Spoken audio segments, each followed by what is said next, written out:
Senator Marshall. All right, thank you, Mr. Chairman. My first question for Mr. O'Brien. I ran a small business and certainly understood how important certainty was to me running that business. But I hadn't spent as much time thinking about the union town I grew up in, where my family members worked for unions and my friends' parents worked for unions as well. How important is, what does the union and the contract do for the certainty of that working family? Yeah, I'm sorry about today. Your first rodeo. Look, a union contract, I'm a fourth-generation Teamster, so I've seen the value of growing up under a union contract. It provides continuity, security, and benefits to families, which takes a lot of the pressure of raising a family, buying a home, planning for the future. It eliminates a lot of that as well.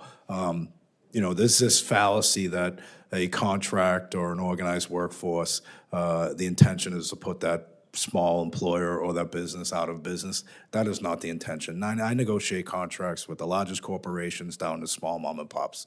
And the reality of it is, if people want to get to an agreement, a reasonable agreement that both works for the business and their employees, and if employers truly value their employees, they'll respect the employees' wishes to join a union. Now, conversely, if employers do not want a unionized workforce, it's simple. Treat your employees with dignity and respect, pay them the wages and benefits that they deserve, and you'll never see this face. Thanks so much, Sean. I certainly do, though. I understand. I'm the banker there. I'm ready to make a loan on that young family's first home. And if they're 2 weeks out from that union contract being over with, it's a lot different situation than if they're in year one of that contract, and that's a good loan to make. I think that's some of the certainty I was thinking about as well. Let's talk about joint employer standards. This is something that's real important to us. And I'll stick with Mr. O'Brien on this. We've seen companies abuse the joint employer standards. We've seen it abused.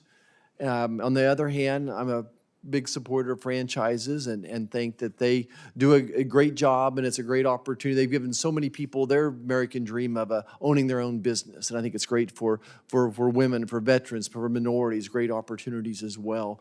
Where's the opportunity to help take care of some of labor's concerns as well as the franchisors' concerns on when it comes to joint employers? Is there any opportunity for common ground here? Well, I think we've seen the joint employer argument go both ways depending on what administration it is. And I know you have a bill pending regarding franchisees, and I'll be honest with you, I haven't taken a look at it. The one thing I'm encouraged about what you're doing is that you are looking for a road to consensus on what actual joint employer means, and defining what that is. Often, 2 times, this joint employer rule has been utilized as basically a regulatory ping pong, where there is really no concrete definition of what joint employer is.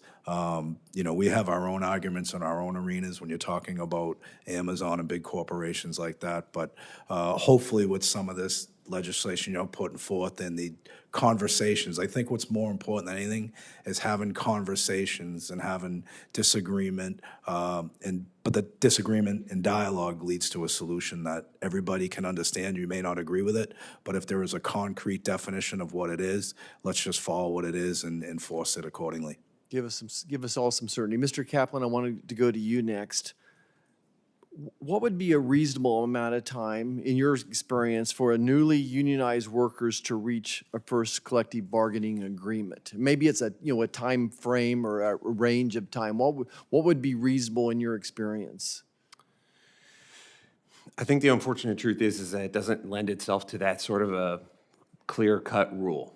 And I think that that's inherent in where the board sort of sat with the certification bar. When the certification bar was put in, when the recognition bar was put in, people thought maybe 1 year was sufficient.